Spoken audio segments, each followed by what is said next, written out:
We are in live now, sir. Right, madam. But the screen I'm not seeing. Yes, sir.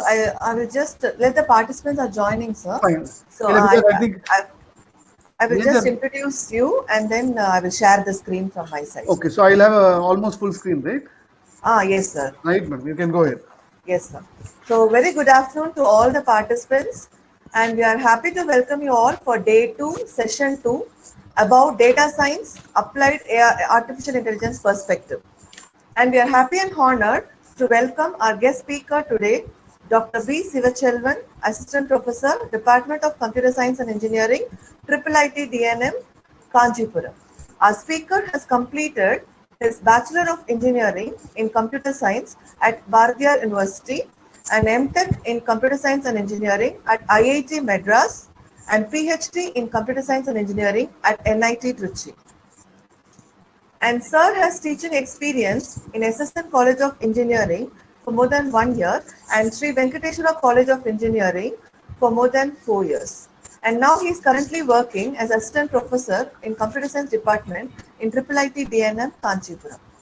And Sir is a recipient of All India Council for Technical Education's National Doctoral Fellowship.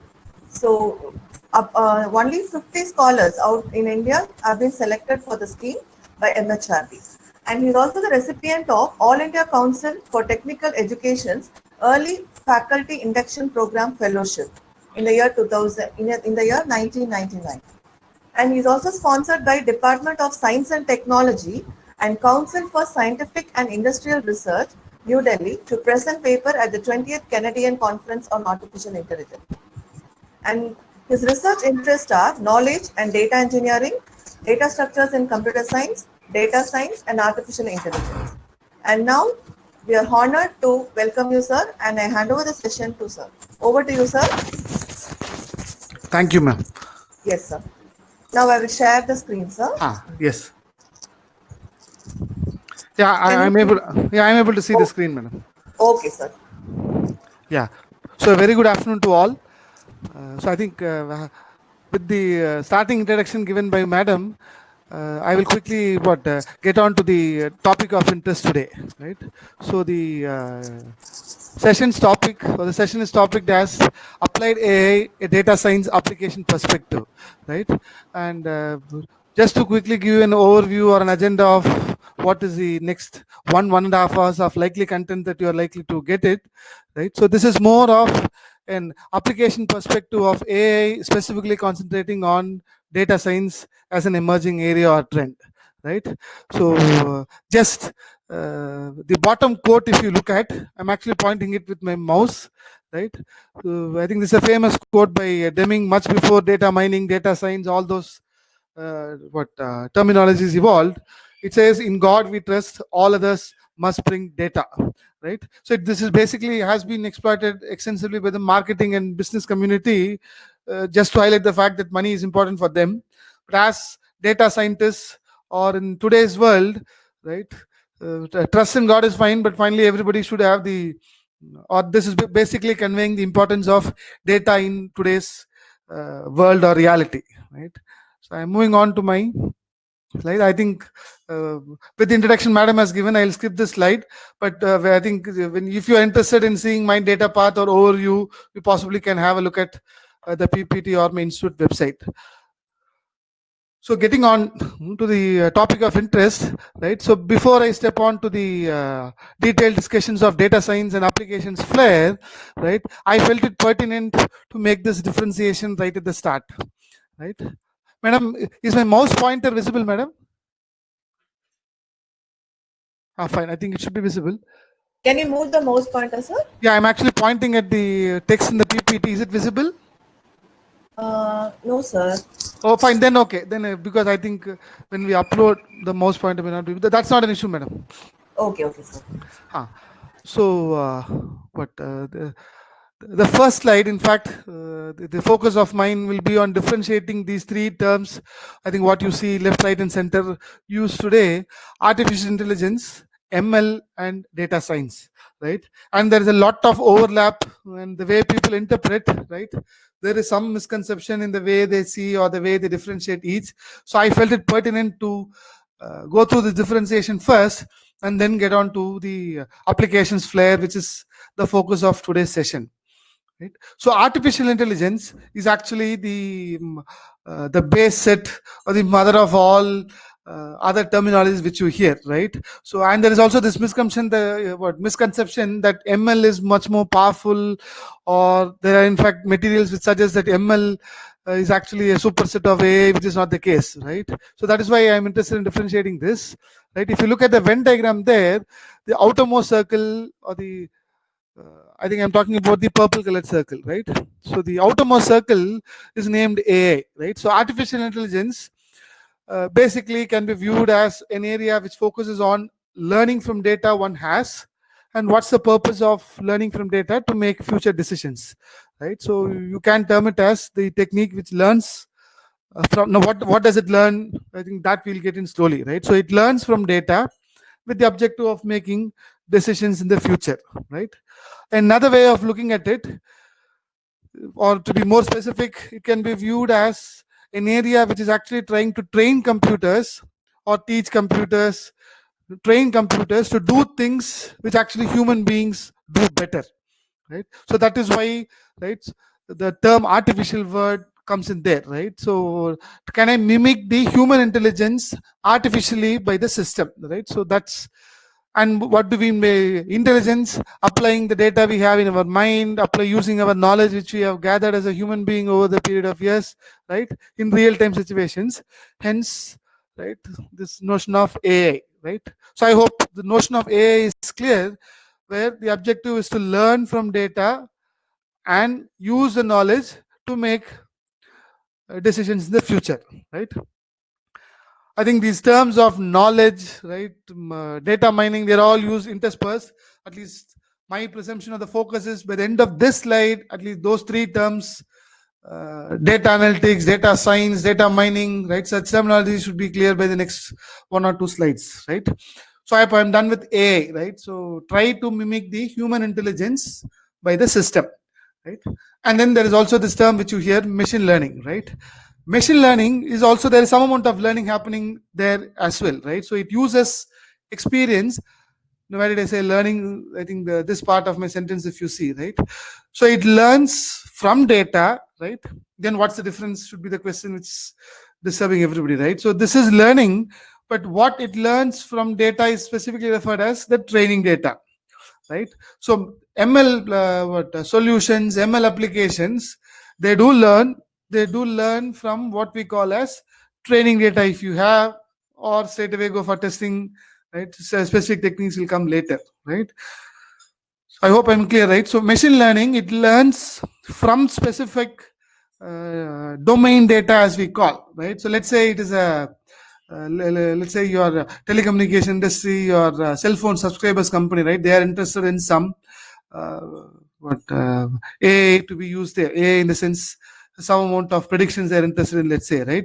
So they would have gathered data over a period of 5 years of how people recharge, right? I think your SMS package, your net package, all that stuff, right? So that is what I call as domain data, right? So 10,000 records I have, which give me the history of how people have recharged for SMSs, for internet packages, right? So all the stuff, right? So this is referred as training data, and it is domain specific, right? In the domain of maybe your mobile subscribers, or subscribers of Airtel, BSNL specific providers, right? So I think where am I differentiating between ML and AI?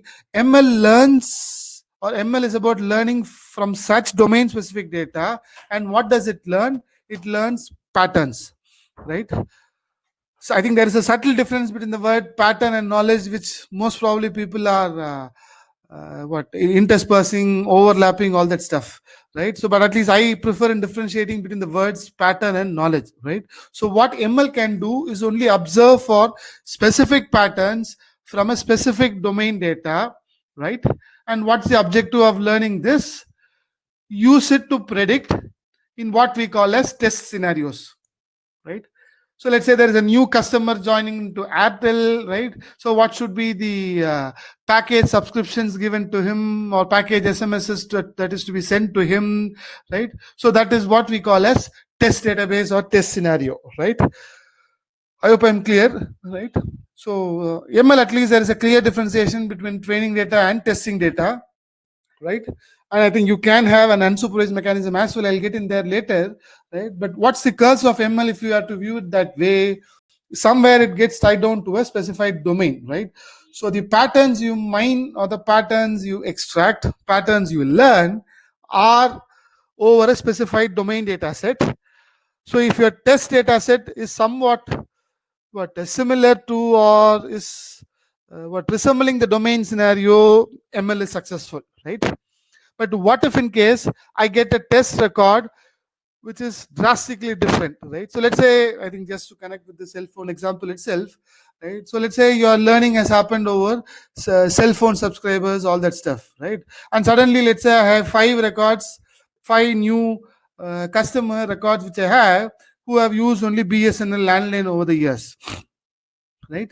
So I think both are, I think, communication experiences, communication applications, but the patterns learned by ML may not really, I think, the attributes in a landline setup, right? I hope people are connecting well with that example, right? So this is where ML may not be as large enough as AI's features, right? So I'm clearly differentiating between what I mean by a pattern and by a knowledge, right? So what you can achieve with ML is only patterns that can be mined and that can be used to predict in test scenarios which are a subset of the domain, right? So there is no drastic change in the data characteristics per se, right?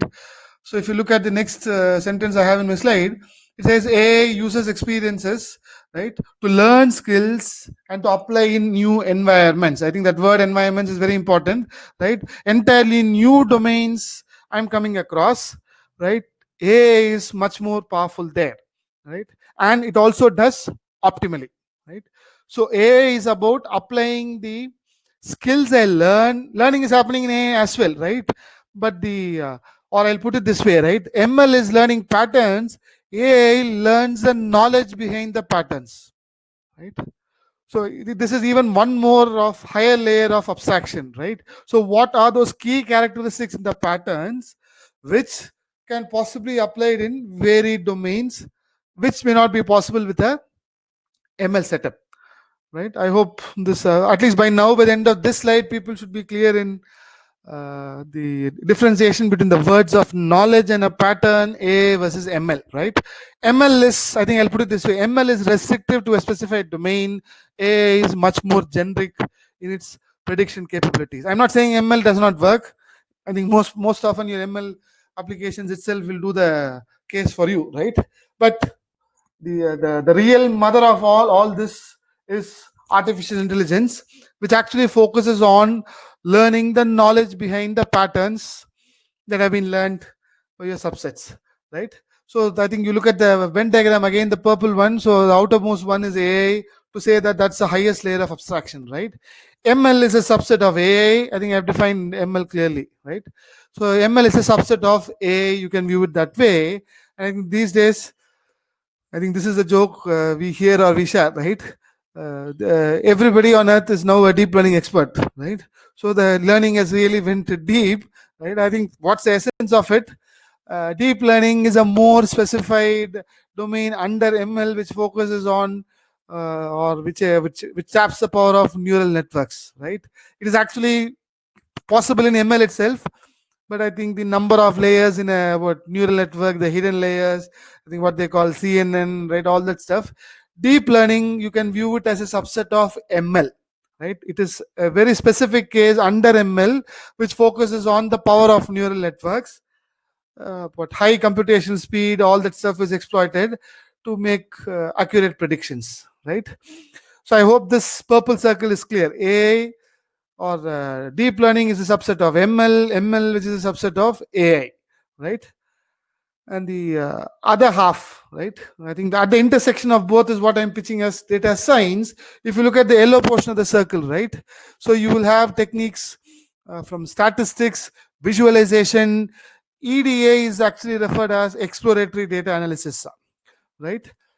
So your linear algebra properties, your statistics, right? So all those is my yellow portion, right?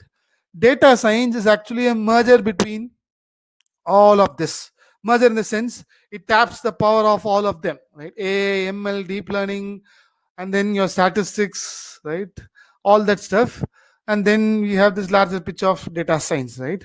So I think just to formally define data science you can view it as it is nothing but the study of data one has, right? And what are the phases it involves? You will have a data capturing phase, right? So how am I going to extract data coming in from multiple sources? How am I going to store it? All that stuff. And then you will also have a maintenance phase, right? I think Facebook calls such live scenarios, right? So how will data get added incrementally, right? All that stuff. So there's a capturing phase, there is a maintenance phase, right? And then you do the processing, right? And this processing is what typically people call it as mining, right? I think they have used too much terms these days. Data mining is different, data scientist is different. I don't see it that way. People who are bothered about the process of the what your data science, right? They are whom are referred as data miners, right? And then you will also have phases of analysis and communicate, right? Communicate is about how do you pitch the knowledge to the end user, right? End user, or how do you summarize the knowledge, all that stuff, right? So I hope I'm clear with these, or at least people are comfortable with the first slide of where your differentiation between AI, ML, data science, right? The real root of all of these techniques is AI. Then which is subset is ML, and data science is actually tapping the power of ML. You can't view it as a subset. It is actually an intersection of all of these techniques. And I think I should pitch this right at the start. A good data scientist will require good amount of statistics skill set as well, right? You can't have, I think, any AI technique or ML technique, whatever it is. I think you will have sufficient amount of statistics coming into play everywhere, right? And more so with a data science setup. I'm moving on to the next slide, right? So what we mean by the applied flair of AI, I'm getting in there, right? I think that's what I think. If you look at the when at the top of the slide, right? So the triangle I have says data mining is actually an intersection of statistics, machine learning, and artificial intelligence, right? I think I view data mining as one of the phases in your data science, right? People who bother about the process as part of the data science task, right? They are referred as data miners or data mining professionals, right? So just to go through these specific terms quickly, right? Data mining, right? I think at least in the 90s to 2000s, I think these words of data analytics, data science, all of them evolved post 2000, right? So what was hot that time, 90s, right, was what people referred as data mining, right? So data mining is formally defined as the non-trivial process, right? I think non-trivial to say it is not straightforward, right? But aiming to extract hidden, previously unknown, and potentially useful information from large databases, right? So by 90s, I think, or at least the first 5 years, there was a huge internet boom which saw the evolution of various internet-based applications. There was huge amount of data getting generated over the internet, right? So then people started feeling the imminent need. Can I look for some patterns, or can I look for some specific characteristics from these huge data which are accumulated? And because of the size of the data I have, the manual solution is not possible, right? That's what we mean by non-trivial, right? So data mining is about extracting hidden, right? So which is not explicit, previously unknown, right? And such knowledge is not known before, and such knowledge, I think, at least as minors we use this. Maybe you can specifically use the word pattern here, right? So whatever that you learn in a data mining setup should be potentially useful information for the end user or for the application person, right? So this is data mining, right?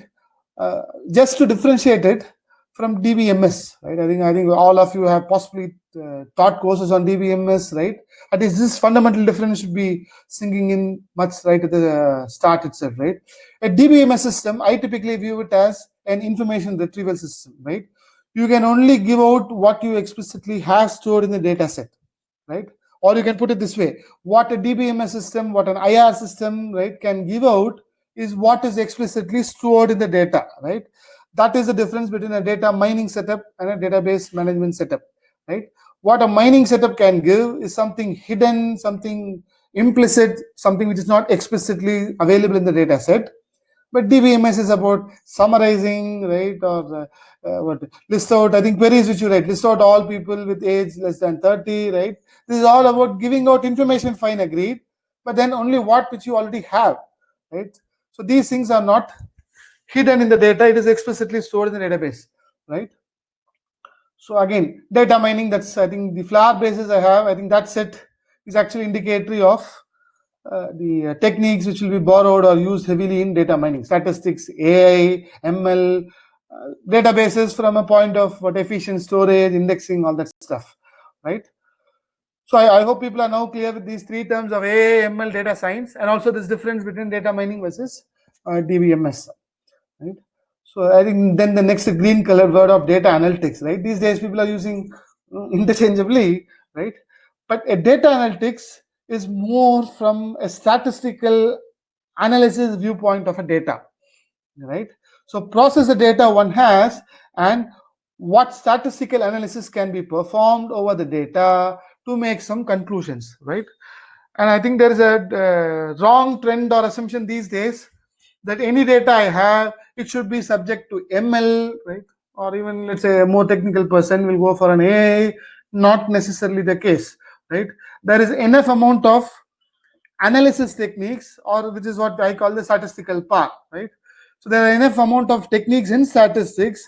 If you use it properly, if you tap it properly, you can make lot of conclusions, lot of inferences, right?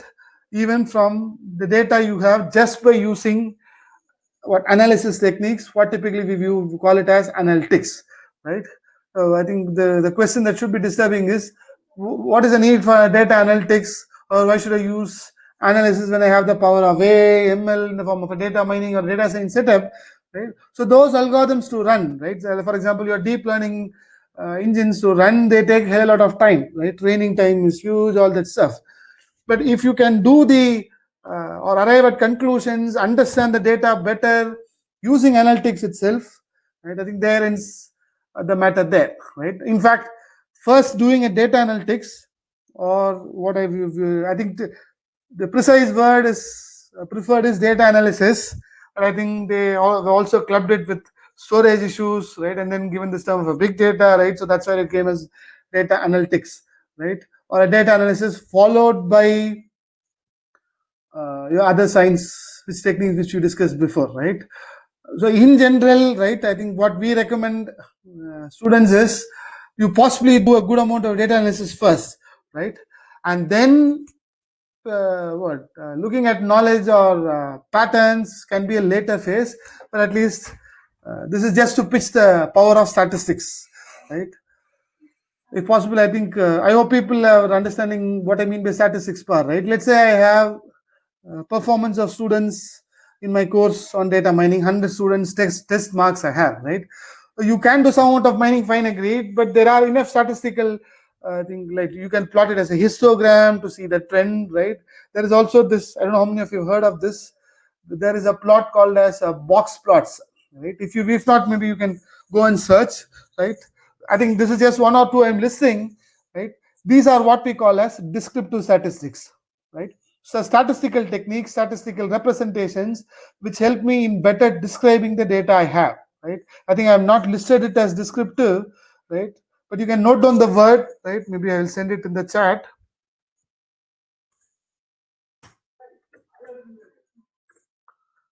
I hope my word descriptive statistics has reached. Yeah, fine, right? So descriptive statistics has a huge amount of techniques available, right? I think one plotting mechanism which I referred to, which is box plot, right? Box plot is very good in capturing the extremes in the data. Are there any outliers in the data, right? The dispersion around the data, right? I think you would have heard these statistics terms of mean, median, and mode, right? So all this, and there is also what is called as I think if I get into all this, then it becomes a very focused lecture on statistics. So I'm not going to spend detailed time on this, but you can possibly go and search later on this, right? Measures of dispersion, as they call, right? So the how much is the data dispersed around the mean I have, right? And what is that measure? What typically referred as variance, standard deviation, all that stuff, right? So there is a plotting technique which actually bases you all this median, right? I think box plot is typically using medians. Box plot uses median of the data, right?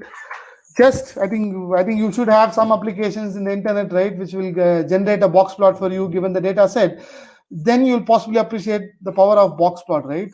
So how did the majority of the students perform, right? Are there any real outliers? You don't need any data mining technique at all. Box plot, just a mark analysis setup. Box plots are much more enough. They do the day for me, right? So like I've just listed one. There are a hell lot of plot, right? Scatter plots, trends in the data I have, right? I think somebody is saying I'm not yet gone to the next slide, right? So Can you yeah. see now, sir? Yeah, I'm able to see. I think some participants said I'm not able to see the next slide. I think I'm just one more point in that slide, madam. I'll then go back to the next slide. Okay. Yeah. So I hope people are getting this pitch clear, right? Data analytics as an area itself, right, is much more powerful. Just tapping the power of statistics, right? I think that's what I referred as descriptive statistics, right? Now, what you do in AI and ML, we call it as predictive statistics. That comes later, right? So you can very well, at least half of the applications in man can be met even by data analytics itself, which is nothing but that's what I said, measures of dispersion, statistical power, all that stuff, the green colored stuff, right? Just to, I think, one or two participants. Am I audible, madam? Yes, I sir, hope we I'm can audible hear you, because sir. some are typing saying it is not audible, right? I am not yet gone to the next slide. I'm slowly there, right? Okay, sir. So this is for the audience. So I'm if done. any problem on the audience, if any one participant is coming, maybe connective issue to Yeah, them. correct. It So should be an they internet have to issue be with that connected. specific case, right? Fine, madam. So I think the data mining we are done differentiating. Data analytics we have seen what it is. Now the purple, your purple color text, right? Big data as I call. Now what? I think this is the famous term these days, right? Big data analytics as they call, right? So that is actually a merger of all, right? You will have analysis. You will also have mining done. And where does it become, or what is the justification of the word big, right? Data these days is not coming in just from one source, right? Multiple sources over the internet, and there are huge data volumes and data which get generated online, right? So then you should have techniques which focus on how to efficiently store them, right? Now your classical DBMS techniques don't focus on online storage, all that stuff, right? So online data storage, how do I share it? Efficient indexing mechanisms in a distributed data setup. That is where the word big is justified, right? So there are dedicated tools. I think big data as a platform may not, may not have algorithms. That's more of tools, right? Basically to handle the huge data volumes one has, right? So big data analytics is about the data sizes at risk coming in from different angles, efficient storage, indexing, all that stuff. Then I do possible amount of statistic analysis, and then possibly predictive. If I'm interested, I go for mining, right? That is where it becomes big data analytics, right? I think just people can have a look at this code also, right? There is huge amount of data. We are drowning in data, but starving for information, right? So I think people should be happy. I move to the next slide. Fine. Right, and I'm maintaining some uniformity in the color code, right? So data scientists, right? I think earlier slide, if you look at the data mining was in red, the data analytics was in green, and the big data was in purple, right? So continue. People who work on each, what are they referred as, right? So data scientists, when they start focusing on the processes, right? When you write algorithms to predict, which will do the predicting, right? They are who are referred as data scientists. I hope I'm getting it right? Data scientists are people who work on the processes or the science behind the mining task, right? How should I learn? If I write algorithms for it, then I become a data scientist, right? Earlier they didn't differentiate, but now they're differentiating all this, right? So data miners, then how will you call them? People who make use of existing, what ML tools, right? I think this is the age of Python, right? It is much more easier to mine using Python than to do a printf in C these days, right? So if you just use your existing tools available and then mine information from data, you are just a data miner. You may not be a data scientist in that case, but people who write the algorithms which can be used by tools, right? Then they are referred as data scientists, right? I think that's what I'm meaning by the next smaller bullet. If you see development of new artificial methods, ML models, you become a data scientist. But people who use existing methods, ML models, they become data miners, right? I hope people are clear with this. There is a lot of difference between these terms, right? That's the reason I'm spending I don't know whether I can use a hell a lot of time, but we should be clear of at least these fundamental terms, right? And then I think this slide is about the names of people you associate within each area, right? And some application examples I have given at the bottom, right? So the next purple one, right? Big data professionals. That's what I said, right? People who focus on the storage issues, large scale indexing issues, all that stuff, right? Who bother about architecture of data models, how do I efficiently store them, right? They are referred as big data professionals. Examples will come towards the end, right? And then data analysts, I think I've already given it, right? People who do just statistical analysis, process it, and then summarize it, report insights from the data, right? Summarized view of the data, presenting it in a concise form, right? Create data reports. They are called as data analysts, right? And I think the next sentence you see, right? Search engines versus, again, the color code match is there, right? People who develop search engines, right? They are what are data scientists, right? So search engines are more an application or an example of data science. People in the finance sector, right? The applications in the finance sector which you see are typically big data examples. Why should the finance sector be what a classical case for this, right? Your stock market prediction, let's say, right? Stocks, I think the data, the way the data gets generated, stocks value keep changing by the second, by the minute, right?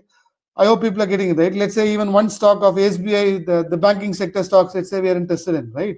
SBI stock value keeps changing every, let's say the unit of time interval of interest is 1 minute, right? So in a day, you will have that many data, right? So you can't live with conventional DBMS solutions, right? And keeps changing online, right? So mostly your finance applications will be classically requiring big data techniques, big data professionals, right? And then the healthcare industry these days, right? And I'm saying non-disjoint, right? So you don't view that. That's why the versus word is as well there, right? So healthcare, you can possibly do a good amount of statistical data analysis itself and get your things done, right? Of the patients admitted for COVID care or your heart care, right? How many are getting readmitted, right? All that stuff I can look at even from an analysis point of view, right? I am slowly coming towards the end of this basic differentiation introduction. The last line, right? What I call as skills. Data scientists, right?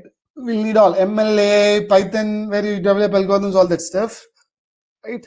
The big data professionals are the ones who make use of MongoDB, Scala, right? Hadoop, PySpark. I have not listed them, right? Maybe for the benefit of the people listening there, a few tools I type, right? Hadoop, PySpark, Hive, right? All these are famous tools, are heavily used tools. I think PySpark was much more heavily used these days than Hadoop, right? The Spark in the Python environment, right? The PySpark they call, right? So all these are big data platforms which take care of how to address the storage issues, online indexing issues, all that stuff, right? And the last domain of the green colored text, right? Data analysis or data analysts as we call, right? They heavily employ skill set of R and Python, right? In fact, I will at least personally recommend for statistics power, at least R is much more powerful for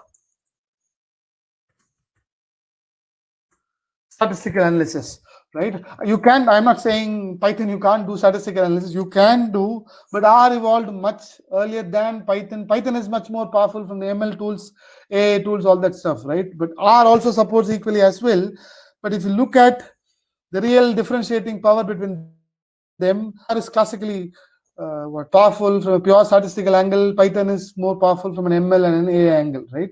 You can use it for anything, right? Networking also Python can be done. At least I'm talking in the current point of interest, right? I think, and just as a matter of interest, right? So R, why did they name it as R? Just have a look at it. It has some relationship with the word regression, right? Linear regression, which are all heavily statistical techniques, right? So this is just to pitch the power of R as well, right? Importance of statistics, importance of R. R is just a platform, right? Statistics is what is the base of it, right? And I think this slide I actually use it in my with my student workshops. The most important thing which they are interested, right? The most valuable player, as we call, how much will each draw, or what will be the average packages? I think this was some industry analysis which was done, right? So a data scientist roughly gets paid around 123. I think this was in dollars which they gave, right? $123,000, right?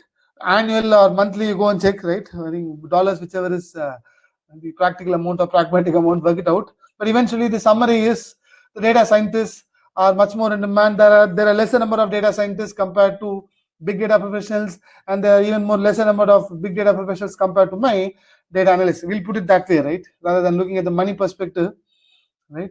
Because I think just statistics alone, even the math domain people, right? That's what I think. Google, as part of their data analytics team, data science team, they do hire a good amount of right, statistical powered PhDs, statistical people, all that stuff, right? So stats forms a real essence of all of these techniques, right? A quick water break.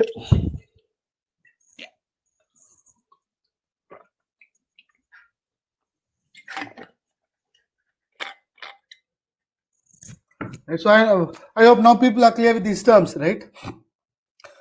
ML, I think we have differentiated between, just to recap quickly, AI, ML, data science, data analytics, big data analytics, right? We have differentiated what skills each one should require and what money people get, right? So moving on to the focus of, or the next aspect of the session, right? I think the title says it all, right? So modern, I think the next few slides, you will keep seeing the same title coming to see, right? So modern apps and analytics are inseparable, right? So any application these days you use, right? I think apps, from a desktop point of view, it is called as applications. From the smartphone point of view, we call it as apps, right? Whatever application is being used over the internet these days, right, has heavy amount of analytics in it, right? And the best way of understanding, right, these techniques, I think people are using lot of applications even without understanding or realizing the power of data analytics, but they are trying to explore data science, data mining, data analytics, whatever you name it, right? So the focus of my next few or the next portion of the session will focus on successful applications, right? And in fact, these applications which you use predominantly every day, possibly, right? So I'm starting with this famous application of Gmail, right? What the hell are you going to teach us in Gmail? I'm not getting into teaching Gmail as a whole, right? I'm interested in where all they are using or tapping the power of AML, right? What do you name it, right? I think most of them are faculty members working in different institutes, right? So I think around 40, 50, whatever is age group, if PhD scholars are there, they possibly might be younger in the session, I mean, right? Prior to Gmail, right, you had various mail service providers like Hotmail, Lycos, and Hotmail was very famously used, right? Hotmail was I think if I remember right, Sabir Bhatia's MTech thesis at IIT Delhi, right? But eventually when Gmail was rolled out, I think these days you don't associate, I think Yahoo is the best example one can give for dying down, right? Yahoo didn't innovate much compared to Gmail, right? And where did Gmail innovate? Typically from the ML perspective, AI perspective, right? That's what I mean, right? Gmail has been able to monopolize the mail industry, mail market, typically because they have tapped the power of AI. Excellent. Not just in mail, they are using it. Any Google Suite product you use, right, or any Google product you use has hell amount of AI in it, right? And I think this, I don't know, I think people who have, that's what I meant by 50 years and 40 years, right? People have used Hotmail. Those days we used to subscribe it straight away, right? But Gmail, Google had an interesting way of launching it itself, right? First 1 year it was not available for open subscription as it is now, right? It was on a reference basis. You had to know some employee in Google to get a Gmail connection or Gmail login, whatever you call, right? So why did they do this? 1 year of data which they gathered, right? And then they launched the service, right? They had good amount of user experiences with them, and then they went in for open subscription basis, right? So that itself was radically different to the way then people shipped applications, right? And then I think the next bullet, what I'm listing, right, what you call as idea of conversation, right? I think in Hotmail and all, if you, let's say I'm starting one email today, right, assignments for data mining course, and people are responding, every response mail itself was treated as a separate email in Hotmail, right? Everything used to be stored as a separate inbox. This idea of a threaded emails or all are connected emails, collapse it, decollapse it in Google, whatever you call, right? Now, that idea of a conversation itself was an innovation from Google, right? Now, I'm not saying these are AI techniques, but even DBMS, whatever the way they innovated, was much more great compared to the then existing solutions there.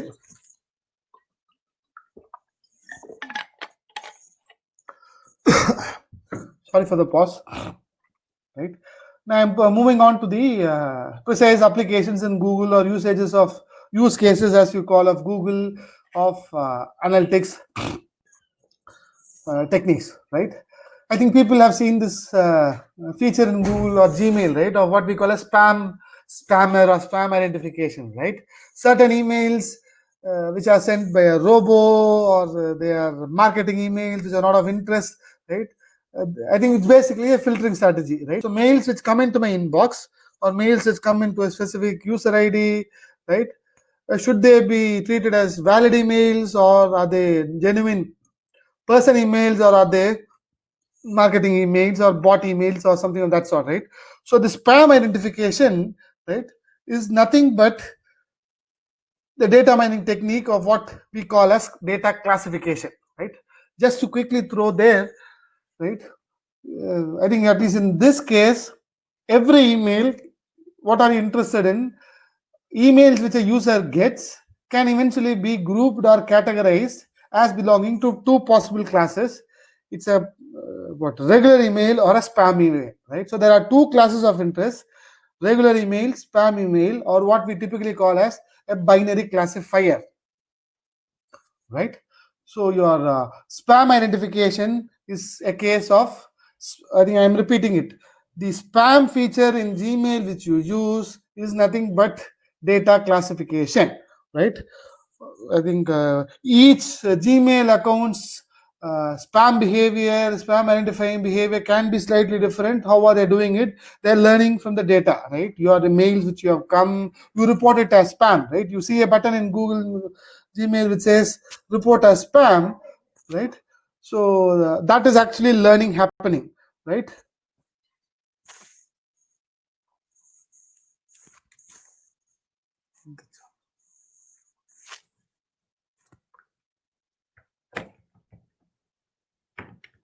One minute.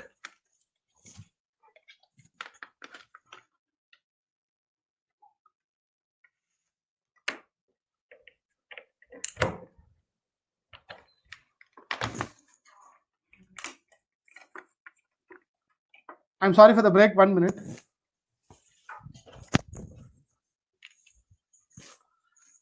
Yeah, I think I had a charging issue, right? Right. So I'm done with the first application identification in Gmail, right? So spam identification is a classical application of data classification. I hope people are getting this word of classification, right? A data is an email, right? classify it into two possible classes, whether it is a regular or a spam email, right? So I'm not getting into data classification algorithms, all that stuff, just related with the application. That's much more of the focus of the lecture, right? So your spam is a case of data classification, right? And as you log in into Gmail, I think your inbox loads, right? You see three tabs. I don't know how many of you have taken the pain of noticing it. You see a primary tab, you see a social tab, and you also see a promotions tab, right? Primary is your regular emails. Social is your emails from LinkedIn, your social media accounts, all that stuff. Market, I think it's up to the engine to treat it as a spam or not, right? Promotional emails, right? This is again nothing but data classification, right? The only difference here is the data I have, every email which comes into the system can now eventually belong to three possible classes. It is either a primary class, primary email class, or a social email class, or a promotions email, right? So the first two bullets I have here, the spam, the first two, or in the recent discussion, I mean, right? So these two, the spam and the primary socials, they are applications of my data mining technique called as data classification.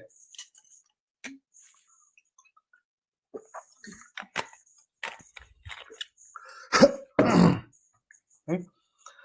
I think from now on, what you will possibly increase the pace of covering the applications listing, right? So the next one you see, right? Priority inbox.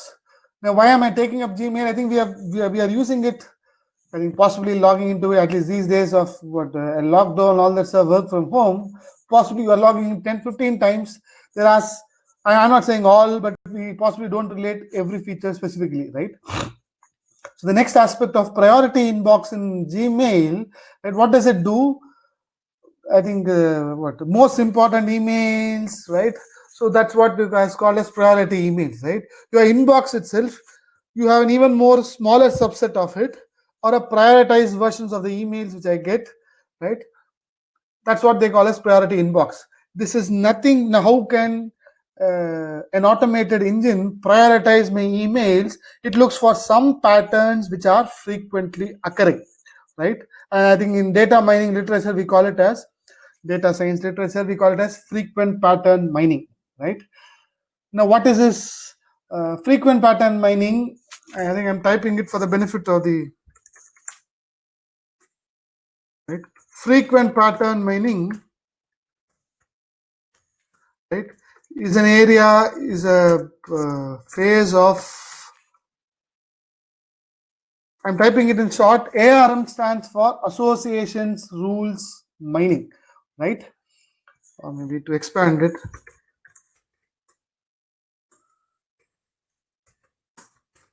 Right, this is another famous technique in data mining. I think later slides I may just quickly list them. Associations rule mining, right? The major phase is your frequent patterns mining, right? I think the word is somewhat self-explanatory, right? Look for frequently occurring behaviors or patterns in the data, right? And how does it connect well for a priority inbox feature, right? Mails coming from a specific IP address, right? I think mails coming in from important or maybe your director of the institute, right? Deans sending some emails, and there are some persons with whom you frequently interact, right? Let's say an IDA sends mails 5 times a day to you, right? And you respond again all the 5 times. These are what we mean by frequent pattern behavior, right? So I think this is just an example I'm giving in. The actual technique may use much more, right? So your priority inbox is an application of, I see it as an application of association rules mining feature of data mining, right? So your priority inbox in Gmail is also data mining only, right? I've not yet gone on to the next slide. This is for the benefit of those. Correct. A priori, FP growth, excellent, right? I think some member who has sent it privately, right? I think that's an excellent mention. I'm not getting into the algorithms, right? My last post, I think one of your participant had sent it. Correct. A priori, FP growth are all famous algorithms for association rules mining. once I start focusing there, right, then I become a data scientist precisely, right? How do I write a priori, right? All that stuff. That's not the focus of this session, at least, right? But at least this much you should be aware that priority inbox is actually tapping the power of ARM, right? I think that's an excellent response by Samba Murthy, right? Because it was a private message, I have posted it all, right? And then a few more cases, right? I think you see this. I hope it is in hexagon symbol. Hexagon or pentagon? I think inverted pentagon, right? Against each email in inbox, right? Against each email in inbox, you have a small yellow colored inverted pentagon, right? It's a small, very small UI, right? That is, they're using it to convey whether an email is important or not, right? You getting this again, you can read it as your spam setup. I'm not saying it is spam. Should I read this email? It's an important email or not? This is again nothing but data classification. Classify each email into either the important class or the unimportant class, right? So I think so far what have we seen? We have seen data classification technique being what are the use cases of data classification in Gmail, one use case for priority inbox, right? I think left out technique will be what is typically referred as, I think these terms would have heard it left, right, and center, right? What we call it as clustering, right? This was my personal experience, right? I think just to get the people's view on this, how will Gmail classify mails as important or not, right? They are again looking at the behaviors in it, right? You actually respond to people from, or there are specific IDs you are responding to, or you actually read all such emails, right? Those patterns is learned by the Gmail engine, and then it is moving it into your important or unimportant class. The unimportant is not explicitly done. I don't know how many of you are, that yellow colored pentagon, in fact, you're allowed to click with the mouse as well, right? As you click it, it becomes uncolored, right? That is to teach the system you actually learned it as important, but as far as I am concerned, you learn it as unimportant or vice versa, right?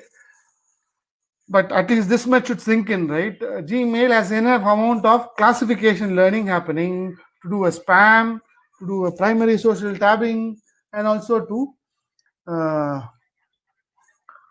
important and unimportant set in the case of classification, right? Now I think I'm getting on to the last bullet in this slide, right? I think the bottom tick mark which you see, right? What times of the day do you send emails, right? How long does it take for them to respond? These are all patterns they extract, right? In the process of establishing some relationship, right? I think this exclamation text which I have, right? I think that was my personal experience at least, right? I was under the impression, or at least most of them are under the impression, that these sort of what times of the day you respond, what people you respond, right? Those attributes are actually extracted, right? I think at least this was long back, 7 to 8 years back. I got an email from one of my BTech classmates. I think I'm talking about my BTech in 95, 96 period, right? Or one of my classmates whom possibly, I think, there has been a large gap of around 15 years where there has been no interaction between us, right? So I get an email from such an ID. The Gmail engine was still classifying it as important, right? So why am I pitching this example, right? These patterns are not available with this specific use case I told, right? I am getting a mail from a person whom I have not interacted with in the last 20 years. His ID is not at all aware of him. The Gmail engine has not seen his ID at all in the past. Let it allow the email, fine, but it is also classifying it as important. How? I think these people will agree, right? Close friends, when they interact, you will have a lot of colloquial words usage, right? You will not. So it is actually looking at the way the sentences are written. The body of the email is also being mined to guess whether it is a formal email or an informal email. A close friends have a way of typing the text, right? I hope people are getting it. So this you will view it as clustering, right? Grouping, all the grouping of related mails together. When I don't have the patterns to classify as important or unimportant, Gmail is excellent, right? When that is not possible, it reverts back to clustering, right? What is clustering? Grouping of data I have, right? I think this is what I at least what explain or differentiate in my class. It's only a thin line which what differentiates classification from clustering, right? I think let's not bother about the ML terms differentiation of them right now. I think it's coming in later, right here, right? You can see clustering as a grouping exercise. I have 10 records, right? Inverted pentagon. Okay, that's a text which I typed. Fine, right? So clustering is grouping of similar records together, right? I think one example I can. I think one more example that I can give you, right? Google search engine, right? It actually groups. I think the results when you see, right, similar results related to a query, some amount of clustering of web pages over the www is done by the Google engine, and then the most similar ones for a user query are returned, right? So that's again a case of clustering, right? Grouping of web pages. I think that personal example of emails which I told, right, important. In that case, it will be more of a cluster. It's an important cluster, it's an unimportant cluster, right? I hope excellent segmentation of data, excellent, right? And just to so that it does not become a monologue, I think the same audience Samamurthy, right? Clustering, you can also view it as segmentation of data, and I think clustering finds heavy application in image processing applications as well, right? Image segmentation actually will employ grouping of related pixels together, right? Let me not get into specific techniques, but I think that was an excellent add-on by one of your participants there, right? Right. So I think I'm quickly rewinding the previous slide. We have explored Gmail thoroughly from the applications or the data science application flare, right? So I think these we will not get into depth. I hope there are any marketing segmentation, excellent. I think people are very interactive, excellent, very good, right? So the next, a few more applications. I think banks these days make heavy amount of data science usage, right?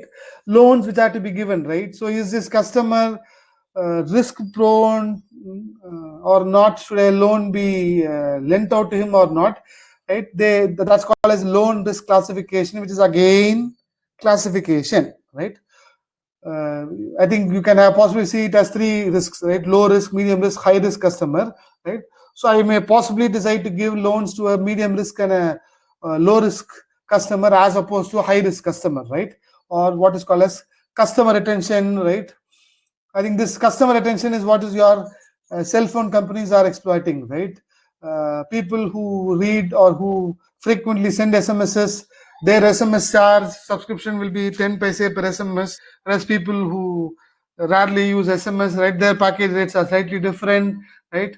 That's called as customer retention, right? I hope all these loan risk classifications, I think how just to look at the pattern angle as well, how will a bank mining engine classify, right? I think your finance people would have heard this.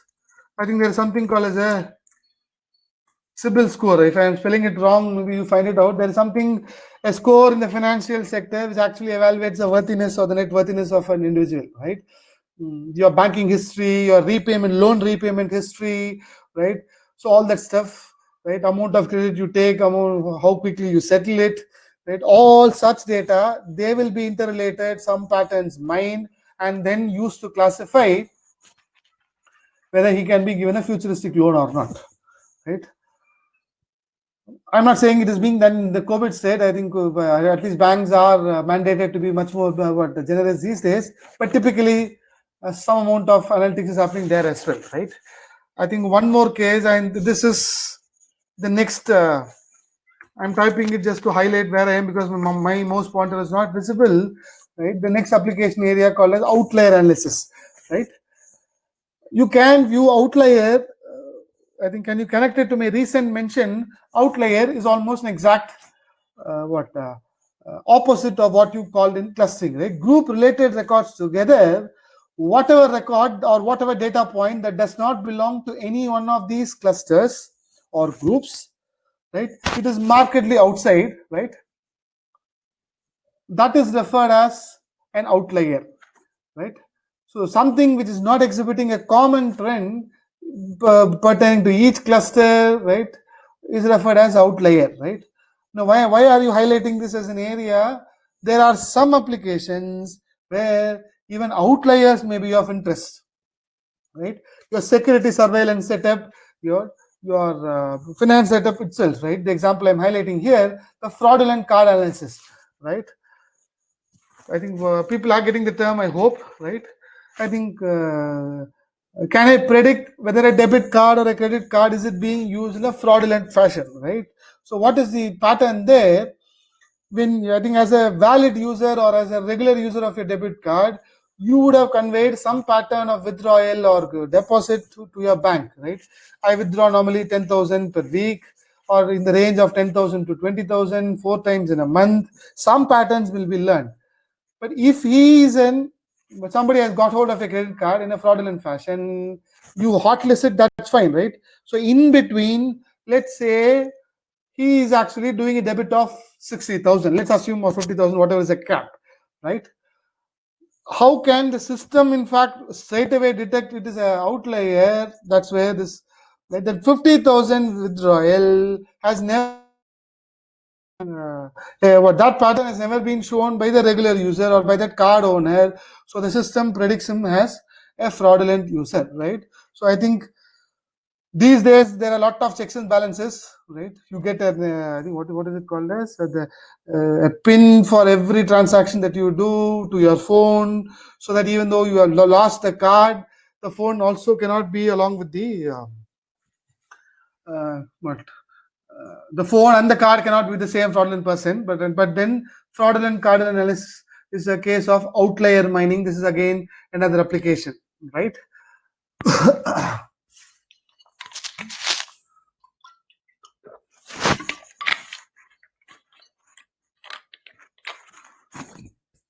Yeah, I'm coming to recommended systems or recommender systems as they are called, right? And a discussion of data science applications will not be complete without about bringing in Amazon and Flipkart, right? I think the older age people, right, we are all comfortable hearing the word Amazon, right, from a book selling perspective. Ideally, Amazon, when it started out selling books, right? And there, at least I remember seeing these, right? People, let's say you search for a book on C++, right? Bottom, you will get some recommendations, right? People who bought book on C++ have also bought books on Java, OOAD, whatnot, right? Maybe something else, small talk, all this stuff, right? That was again a case of data mining, and precisely, very specifically, recommender systems. Recommender systems internally can use, I'm typing recommender systems RS, they can employ either clustering or ARM, right? So recommender systems typically tap the power of ARM and clustering as well, right? So I'm not getting into the details of what are all Amazon using. I think I've done it one for Gmail. I think now it's up to you to whatever is your domain of interest. But just to highlight the science in it, right? These days, right, there is a belief that Amazon knows what you want to buy before you actually say you're buying it, right? And I think they have a patent, I think in 2012 roughly, right? So they have a patent awarded for it, what is called as anticipatory package shipping, right? I think the name is possibly indicating of what that technique or pattern or technology does, right? See, when they are, I think this is about talking about some, let's say 100 products, 1,000 products being ordered and then shipped by Amazon, right?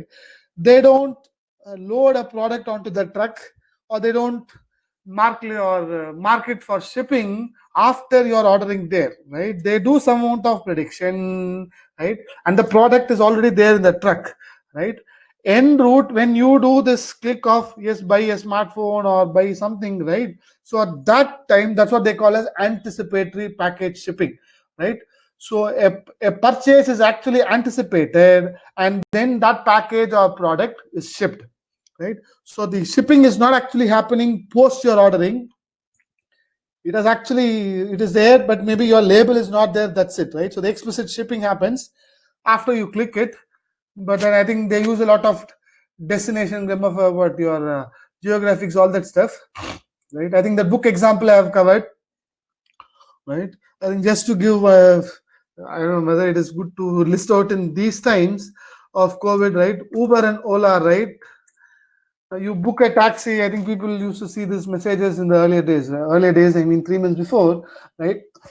You have booked your onward taxi using Uber, and let's say you return, you don't want to come by taxi, but still, I think your geographic locations are extracted, your mind, and some packages are sent to you that if you book now, there is a nearby taxi available. It is at a very discounted rate. Much more, they basically marketing decision making that they do, right? Just to increase their sales. Those are all again cases of relationships or mining being used, right? I think I'm not getting into the details of Netflix. Netflix again, what you may go and search it, right? Does a heavy amount of, or you will. I think when you use Netflix, why do I have this example? I think more often students like this example, right? I think I agree. We people are not that conversant with Netflix. Netflix has a lot of features which actually do some amount of prediction, right? Do you pause a movie? Do you rewind a movie? Right? How many movies actually you watch? Right? All that stuff is typical application of data science, right? And I think your the next slide is again coming from your. This is touching on the social media, right? Connect everybody in the world. Facebook, I think that's where Facebook really caught the fire, right? Once they have extracted your school details, right? Even you have lost track of them, but somewhere it makes some recommendations. People you may know feature, right? These people are possibly related to you. Those are all again data mining, right? Your cell phone offers, user profiling, targeted advertisements that come, right? They are all cases of data science or data mining, whichever level you are viewing it, right? Uber, I have told, right? I'll quickly highlight this. This is your digital life. I hope people have seen this out there. Is there anything in the chat? For RS, fine. You can mark your attendance for date. Right. So this is your digital life. I've forgotten the person's name, but I think there was a company called Cambridge Analytica, right? So I think it was a company which was actually, this was a what misuse of data science or data mining. This is just we highlighted to say that people should be careful to what extent your digital profile is actually being mined as well, right?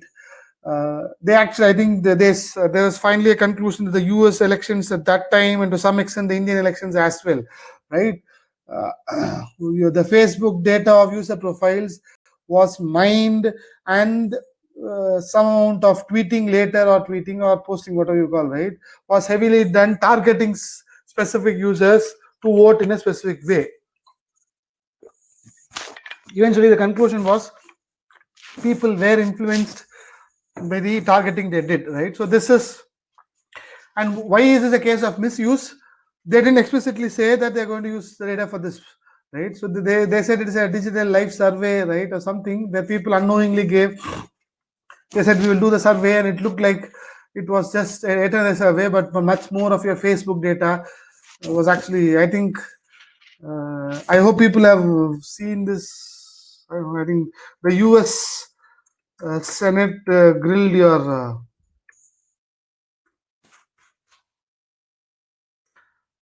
right, your Facebook Zuckerberg, right? I think I left out the G. I think Facebook had faced a really tough situation with the US lawmakers because of precisely this digital life misuse survey, right? So I think I didn't want to spend time too much on the misuse case, but at least one I highlighted. I think that does the day for me, right?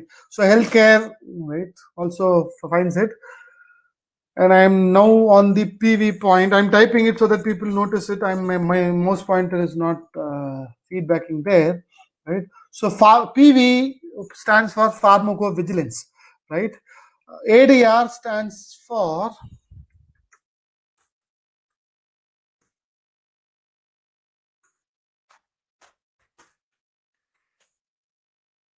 I hope correct typing is correct. ADR stands for adverse drug reaction, or what is called as drug safety analysis, right?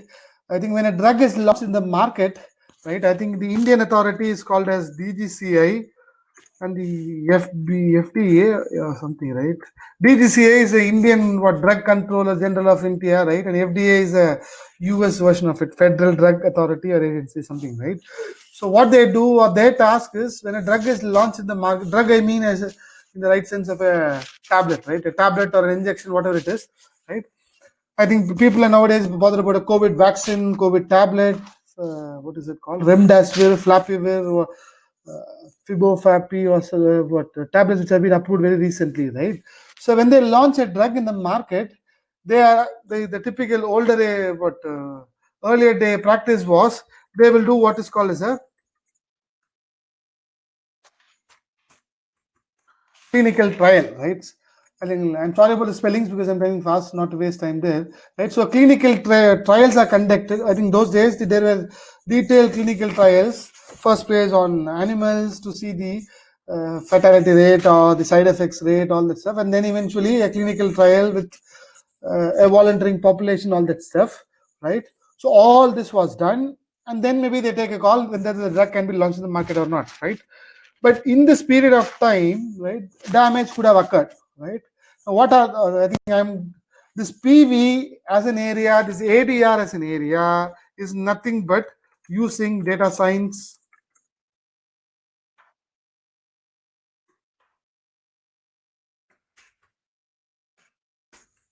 in the pharma domain.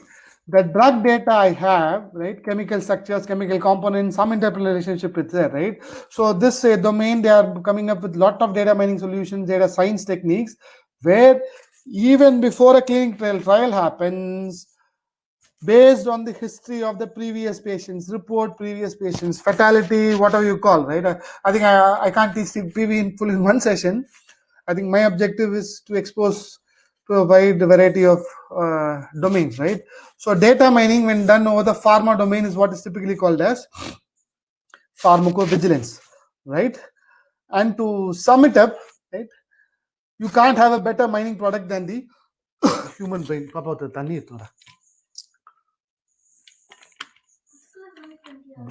Plastic bottle,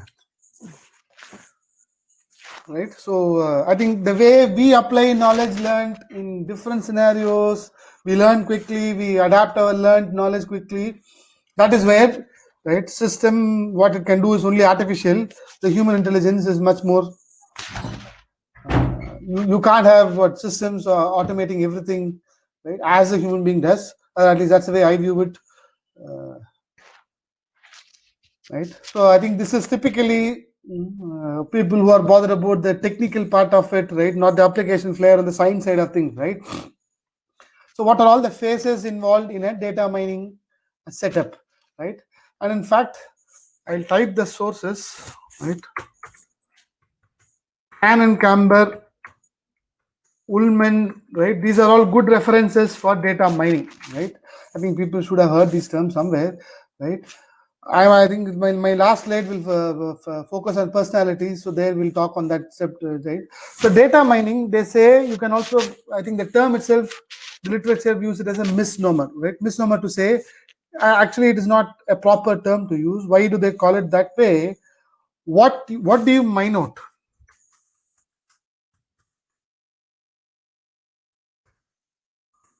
What do you mine? I'm just asking a question, right? I'm not waiting for an answer, just I'll give the answer, right? What do you mine? Input is actually a huge data set.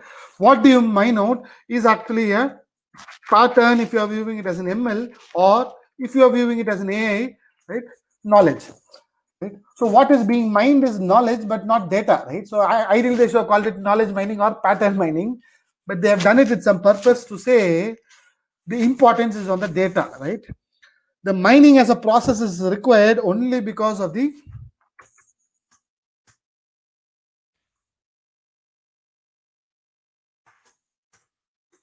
data size is a real challenge, right? If I have 10 records, you don't need any Python or any automated setup. The human being is excellent in finding out the combinations, right, relationships, all that stuff. So the real crux was on the data size issue. Hence, they prefer to call it as data mining, right? I'm not good. I think you will not have full. I think each possibly is a full lecture, right? These are the very each. I mean, these blocks I have in the. I think these are called as typically the KDD phases, where KDD stands for knowledge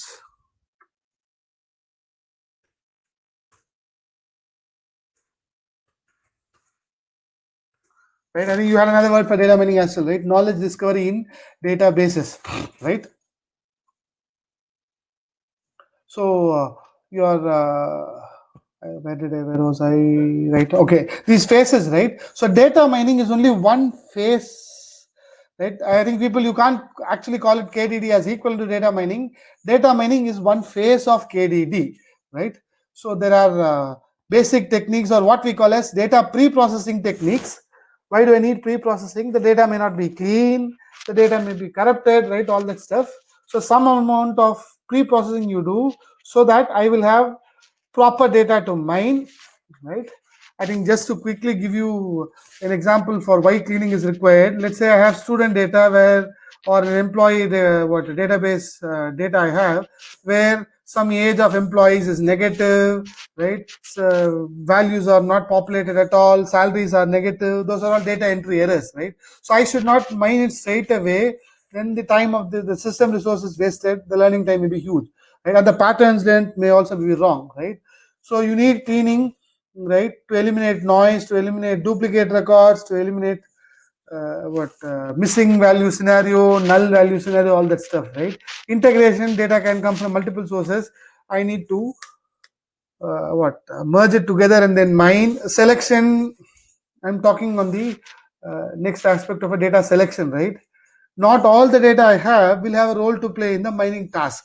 Example, let's say it is to your your bank loan classification, which I said, right? So there, the name of the customer, right, may not have any role to play in classifying whether he is risk prone or not, right? Address of the customer, right? So what is the most important attribute in the data I have? That is called as data selection. See, I just to highlight it for those participants, right? I am not meaning or I'm not covering how to do data selection, right? That's again, you have various measures like Gini index, right? Information gain, entropy, right? Many more are there, right? So at least a quick listing of the phases I thought may help some or the audiences, right? And transformation, it may not be available in a format suitable for mining straight away, right? I think the best example I can give is images can't be mined directly, right? So you can convert it to a pixel sequence and then mine videos.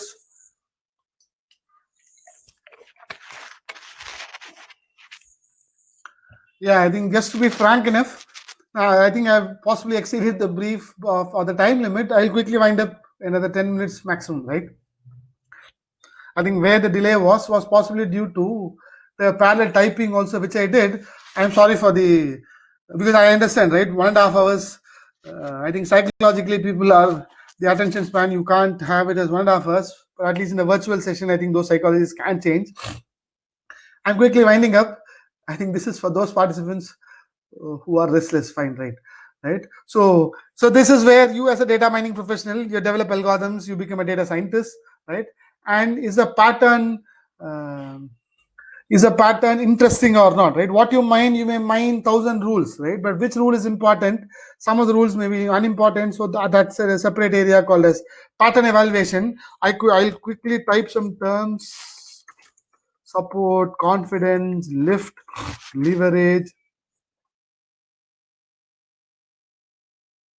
right? And I think you hear these terms in the confusion matrix, right? Precision, recall, sensitivity. Now I'm not defining them, you go and pick it up. These are all statistical measures which come under pattern evaluation. Why do they exist?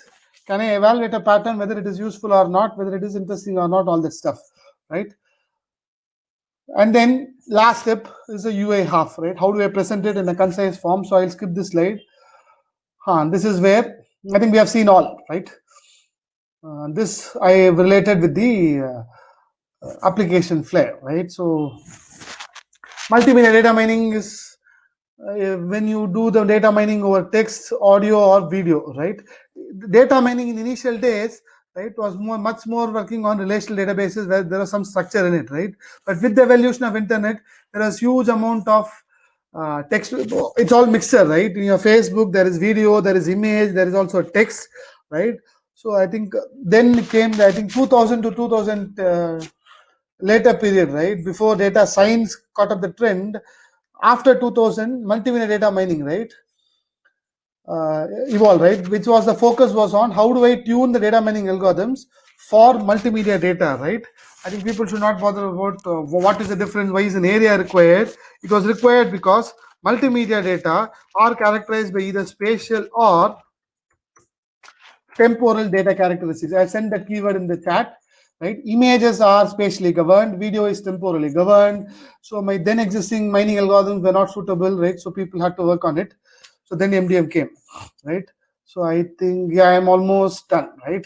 So at least I prefer people learning areas when you connect with people better, right? So the first person is actually Dr. Jeffrey Ullman, right? Computer science people, you will classically associate him with compiler design textbook, right? But I think he is also another landmark academician, researcher in data mining as well, right? He's a Stanford prof, and I think he has a book. That's what I said. Mining. I'm typing the short form. If you search MMDS book by Ullman, you will get it, right? Mining massive data sets is an excellent text by Ullman. And what's the beauty about it? The book is available as open source officially, right? I think I have summed up what I mean by officially. There is no privacy involved there, right? So Ullman is a famous scientist, right? Do have a look at his web pages. Now, why do I put this slide? These are excellent resources where you can get recent materials, past materials, all that stuff, right? You have mentioned some references on data mining. That's about what, right? Excellent. Tirumurthy, right? One person has asked, right? I think the organizer or madam will possibly share you the slide with, I think these terms or these scientist names, search it in Google, you will possibly land up on their university web pages, their course web pages. You will get plenty of what reference materials there, right? So Ullman is one famous scientist, right? And then Rajiv Motwani, right? I think I prefer listing some Indians as well. Rajiv Motwani, I think bracket I'm highlighting it as late, right? He is no more. I think he passed around. It was an unfortunate swimming pool accident. He died, right? He was another famous Stanford professor, right? Who was another landmark person in data mining, right? These are all. And what is so good about specific about Motwani? He was an IIT Kanpur or Kharagpur. I don't remember the exact IIT. Kanpur or Kharagpur BTech student, right? Who later went on to become an IIT Stanford prof. He was also a distinguished alumnus of IIT. I think Kharagpur or Kanpur, I think correct. Kanpur, right? Why is he so famous? He was actually the guide of the Google founders, right? You go search Sergey Brin, right? Sergey Brin.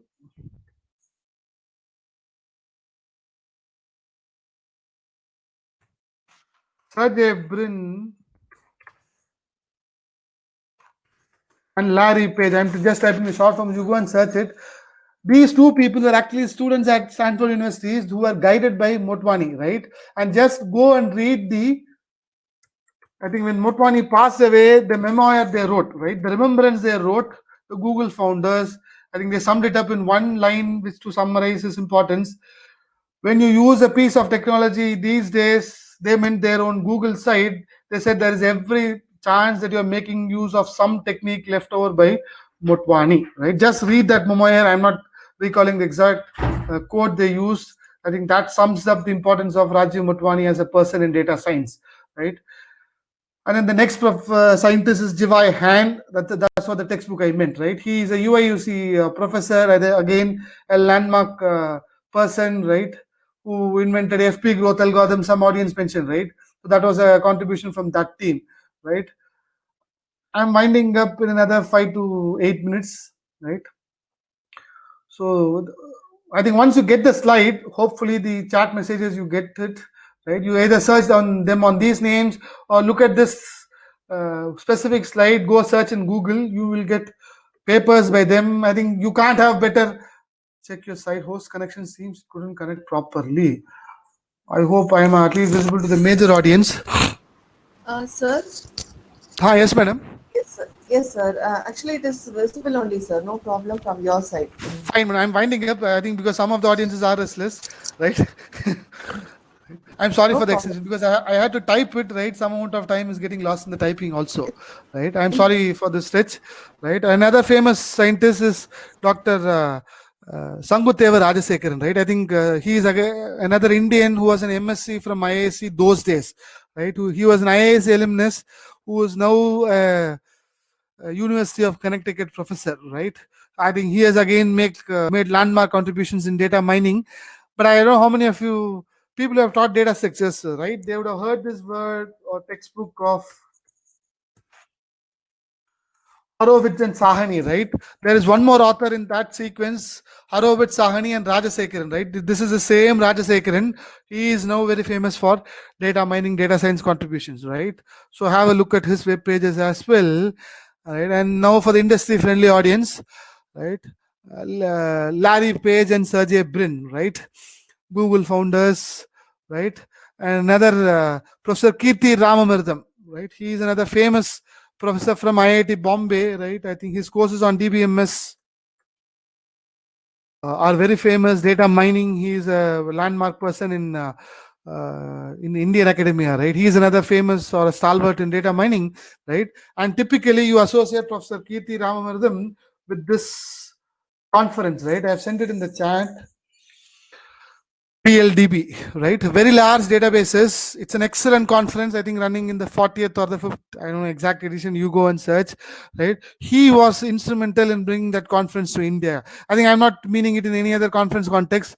PLDB has its own importance, right? People who have heard of it would appreciate that mention of mine, right? Kirti Ramamirtham is landmark association with PLDB, right?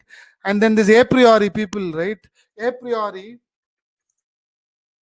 algorithm for ARM, right? I'm typing it in the chat. Was a contribution by Rakesh Agarwal, right? He is another famous scientist, right? So goes, I think he is a Wisconsin Math professor, right? Wisconsin Madison is another famous university which does UIUC, does good amount of data science research. I think there is also another USF. SFU, right? SFU is in Canada, called Simon Fraser University. These are all excellent resources for data science who do good amount of research in data mining. Professor Raghu Ramakrishnan, again, famous for DBMS and data mining contributions. So let me not spend more time on this, right? So I think Amazon's founder, I think no discussion on analytics is ending with if I don't talk about WhatsApp. I am the last person to be talking about WhatsApp, right? I still live with the 1100 model, right? But just to do justice, WhatsApp founder, right? Go, you can also look at amount of analytics they are doing. WhatsApp, all these smartphone apps are also making heavy use of analytics as well, right? And the last person whom I have listed is actually the PhD student of Jivai Han, right? Osmar Zain, who is also very famous these days, right? I think my bottom quote is summing it up. This is definitely not an exhaustive list, but maybe you can search in Google for more, right? How many more slides are there? Right, I'm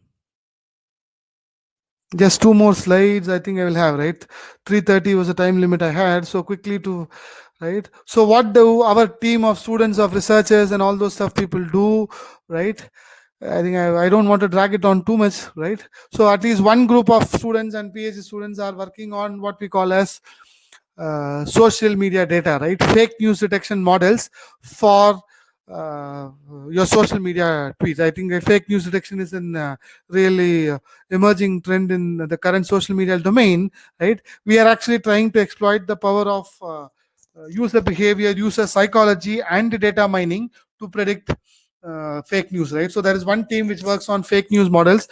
Essence is to say, what you do, you can apply data mining over social media data to detect whether it's a fake news or not, right? And we are also working on video summarization, right? Given a 3-hour video, can I get a quick summary out of it, a meaningful summary, right? Not without breaks, right? And where will it help? Your NPTEL videos, right? There are 1-hour videos. I want a quick 15-minute summary of it. So I think there is one team where we are coming up with unsupervised approaches for video summarization, right? And we also had one PhD graduating on using data mining as an area for data compression, right? So we proposed efficient image compression and video compression algorithms using data mining, right?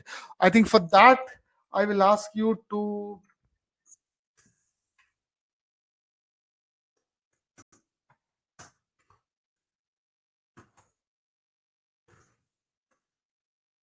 Right, there is an excellent paper by Narayan Ramakrishnan, right, on data mining perspectives, right? That's what the first point I've listed here, right? So basically we use that paper to come up with efficient algorithms. And fine, no ma'am. Fine, I think somebody is having connectivity issues. So this perspectives of data mining that Narayan Ramakrishnan, he is another famous scientist, right? An Indian, I think his algorithm is by him. Hyperlink induced topic search was a contribution by Naren Ramakrishnan, right? So the reason I mentioned this is the best way of learning data mining or data science. Go search into the web pages of them, right? So I think I had one PhD graduate focusing on the perspectives of data mining itself, and we do also some amount of one team is also working on adverse drug reaction, what I call as a PV work, right? So we are trying to tap the power of data mining for pharma data, where we have a live industry. I think it is a pharma company which has, we have a project running with them, right? So that's called adverse drug reaction models, right? So I hope I have pitched the team's work. I'm very keen on highlighting the word we. My role is finally only to listen in the presentation. I think I've had the fortune of having excellent BTech and my PG research scholars and PhD scholars, right, who actually what get me exposed into I think the fake news models and all are much more recent, right? So I learn a lot from them, right? So this slide I'll not get it in details. The blue and the purple ones are highlighting the benefits in time, compression ratio, all that stuff. This is actually a summary of our results and what is the outcome, right? The bottom papers, I think you search in my institute domain, you will get these papers, or just look into my profile somewhere, you will get the paper links. And I think this is I also work on human-computer interaction, right? That's not the focus of this lecture, I agree, right? I work on captchas, loading bars, so some projects I've also guided them along that lot. So I think I'll wind up, madam, right? I think it's been almost 1.5 hours to two little 50-minute periods. So I'll wind up, madam. Sorry for the extension. No problem, sir. Shall I take a few questions, sir, from the Yeah, we can have some questions. Yes, sir. Dr. Rani Chandra has asked how to choose the algorithm, whether AI or ML or data mining for any given problem. Fine. See, I think that's an excellent question from Dr. Rani Chandra, right? Or the precise question from one of the participants. How do I decide whether should I go in for AI, should I go in for ML or data science technique, right? So I am presuming you have the data at least available, right? So when you have the data available, so what are your requirements? Are you going to predict it for the similar domain or not? Then maybe I think that's where I spent a lot of time at the start, right? When the domain is fixed, right? Then I think surely AI is ruled out. I don't need AI. ML possibly will fit in, and when it is more of analysis, statistical tools itself will do the purpose for me, right? I think that example of test marks I said, right? Box plot itself can help it for me. Then you're not even bothered about ML. You can quickly narrow down into data science, right? So you will have to have to look at the domain, right? Or am I pitching it for the larger audience, right? I will learn it from. I think just to give you one example, let's say I'm having the data gathered from the hospital sector for COVID patients, right? Use this data and then for all similar infectious diseases that may come in the future, come up with models. That is too much generalization, right? This you cannot achieve it with just a data science approach alone or an ML approach. I hope I'm pitching it right and hearing you are getting it right. COVID data I have, all other similar infectious diseases which can come later in the future as well. I want to have my model ready. Then you will have to tap the real power of AI, right? Now, I'm not saying data science is not useful. It will be useful there, but then the mother is more important, right? So the data science is only a subset of, I think data science was an intersection we said, right? So you'll have to look at the domain where you are in, what is the requirement you are in, and then take a call, right? Fine, madam. Yes, sir. Yes, sir. We'll take up two more questions, sir. Mr. Yeah, we can Tirumurthy have. has asked, could you please elaborate suicidal tendency reduction using emotion recognition framework? Excellent. Somebody has had a look at my institute website profile, right? Just to highlight the question to the others, madam, will you be audible to the others? Sure, sir. Yes, sir. Fine. So, which means they are also hearing the question, right? So, I think the precise word which madam mentioned, right? Suicidal tendency detection using emotional recognition framework is actually another branch of my students who are working on it. What are we looking at it?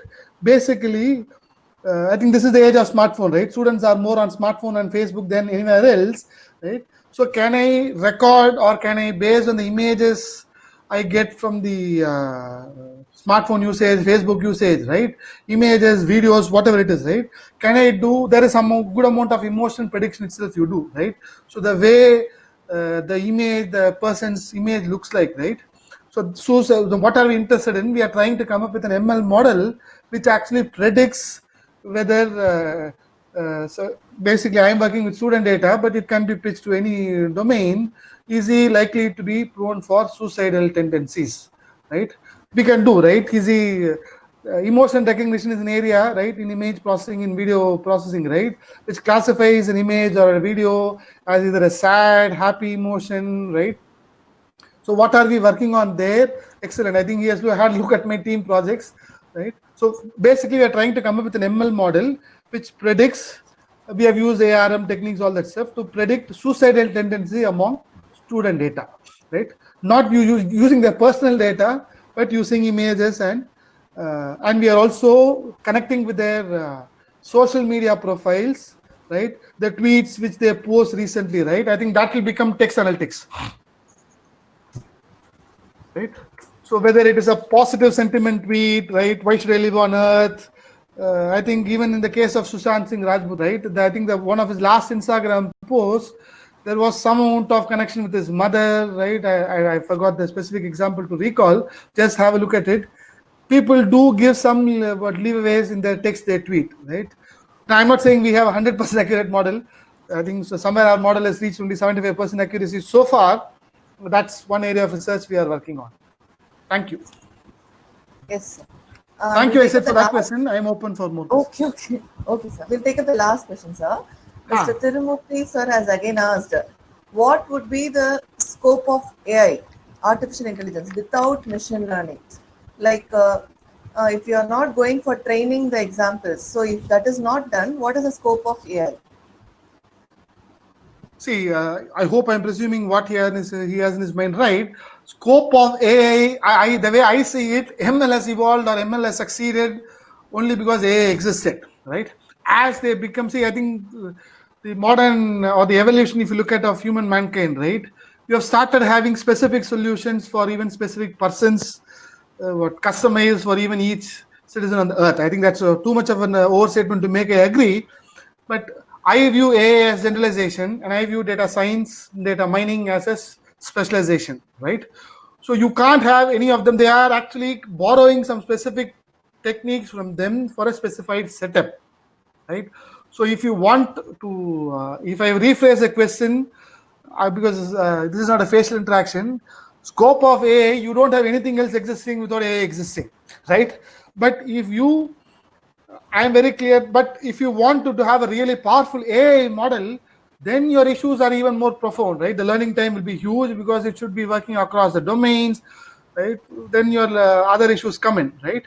But if it is for a specific domain I'm interested in, where I can live with a data science or an ML setup itself, so scope of AI, I think somewhere it should not become human intelligence. As long if AI merges with human intelligence, then we become redundant.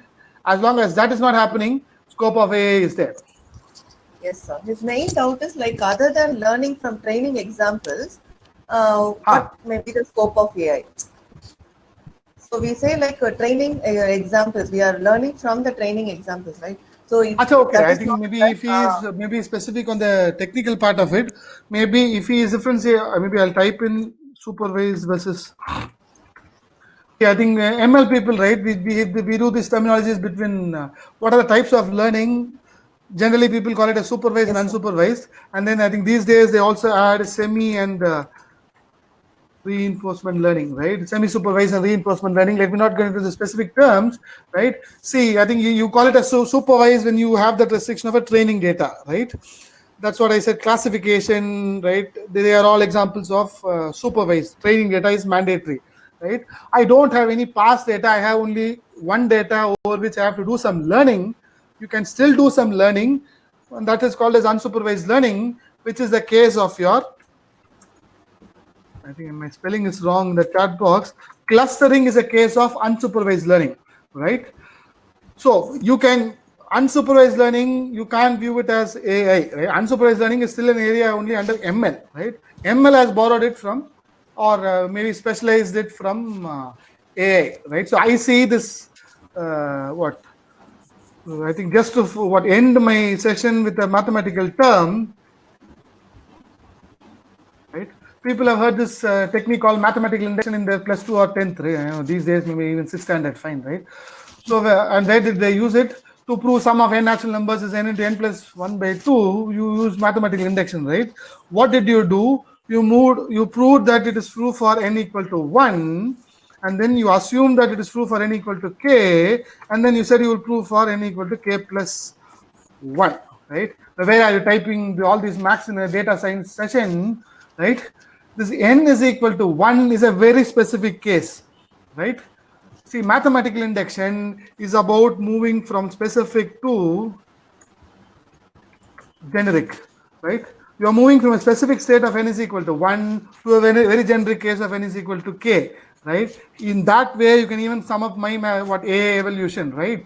Your data science, your ML, you can view them as n is equal to 1, n is equal to 2, or all. They are specific domains.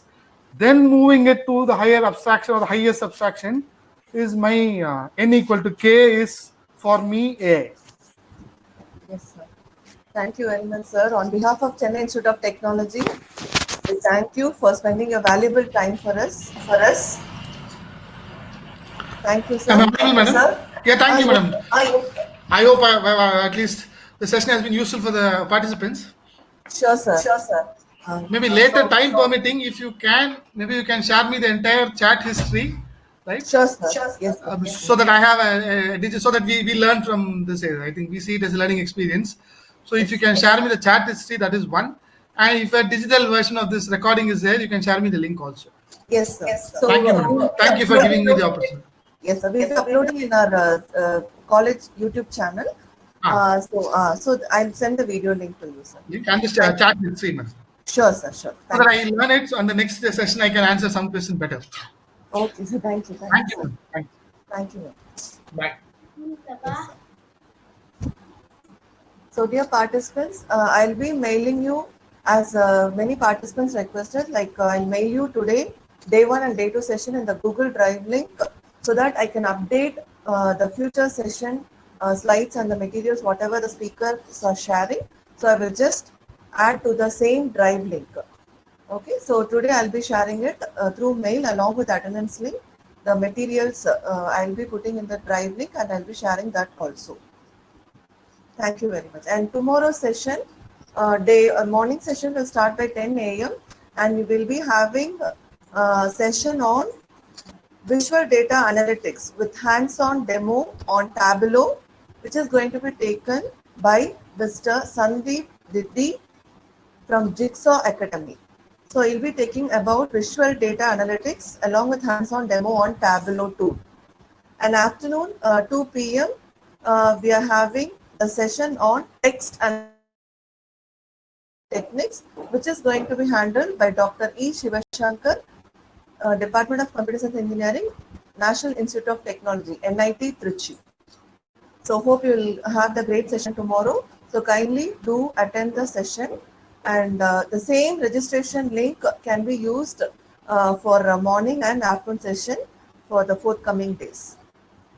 And the feedback link, so on day 4 or day 5, we'll be sharing it. Okay, so from which we can even get the correct name for we'll get your correct name and designation and the organization name from you. Okay. So we'll be posting the assignment on day 4 as we said. So the assignment questions will be from the sessions, what has been taken so far. So I'm just sharing all the materials through Drive link to you today through mail. Okay. Thank you very much. Meet you tomorrow. Have a nice day.